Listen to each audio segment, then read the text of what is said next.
Well, Sagittarius, it's imperative that you get a handle on money, and I'm not talking about how you earn it so much. The exertion you make in earning money. I want to talk about a different thing today. It's April 2018, by the way. I'm Dadhichi. For those of you that are new, welcome. A brief synopsis of what's going on in the heavens, the key points and themes for the month. For those of you born under Sagittarius, or if you know your moon sign or rising sign, you can equally apply some of what I'm saying to those factors if you know that. Now, I'm talking about Mars and Saturn, of course, in your second house. A very intense, challenging combination of planets. Mars is friendly, but Saturn not so friendly. And what this tells us is a level of frustration. And normally what you would see with this is just a superhuman effort being made. You've got Pluto there, so that all of your willpower and energy is being focused on how to make it. But I would ask you, under the retrograde movement of Mercury up until the 15th, to maybe just sit back for a moment and think about the difference between the way the average person makes money and the way an independently wealthy person makes money. And that actually has a lot to do with shifting the notion that to earn money, you need to somehow work harder. The independently wealthy person works smarter by figuring out how to make his money work for him. And I think that's the distinction here.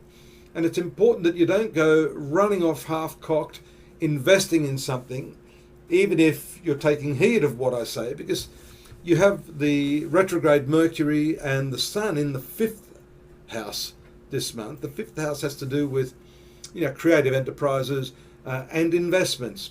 And I'm going to lean more towards that for 3 factors. Number one, there's actually 4 factors. Number one, the fact that your Mars and Saturn are in the 2nd house of income, and they are at a right angle to the retrograde Mercury, and the Sun, which are in the 5th house of investment or speculation.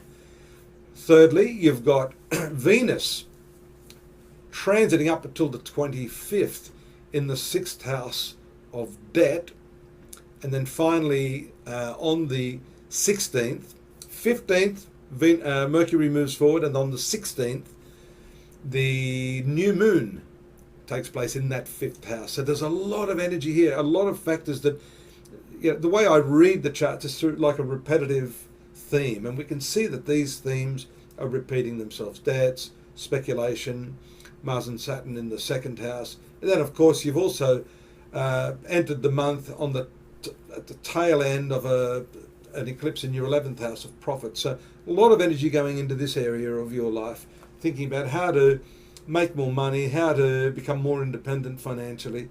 And that's something you should give consideration to. Not listen to what everyone else is saying. Do your own research on this. I think that's important. Now, on love matters, Mercury, which is the retrograde planet that I'm talking about, is indeed the ruler of your marriage, or it's the predominant ruler of your love life. But it also coincidentally happens to rule the 10th house, which is your professional activities. So a lot of your life, a lot of areas of your life are going to be touched by this retrograde Mercury this month. For some of you who are parents, the retrograde Mercury can show some misunderstandings with children. But going back to my first statements on this, after the 15th and the 16th, that's the forward motion of Mercury, and the new moon, again, all in this 5th house, you can start to see some resolution to any of these issues that are bothering you. Let's take a look. Your ruling planet Jupiter, it doesn't have too many aspects it is making, but there are a couple being made to it. And one that I think is very, very important, and again, it comes back to the way you are expending not just the money, because that's not, in fact, Time is your most valuable resource. I keep saying that. Venus in your 6th house of debt is also in the area of work and routine. It's going to move into an opposition of Jupiter around April 17, leading up to that date. That can be very wasteful. It can show you incur more debt. And I'm hoping the words that I've shared with you today, based upon that 5th house speculative and retrograde Mercury, will hold you off from making any rash decisions. If that's the case, then fortunately the opposition we see there on the 25th may be more just a little to do with purchasing a gift for someone, rather than throwing a whole lot of money at something you haven't researched well enough. The final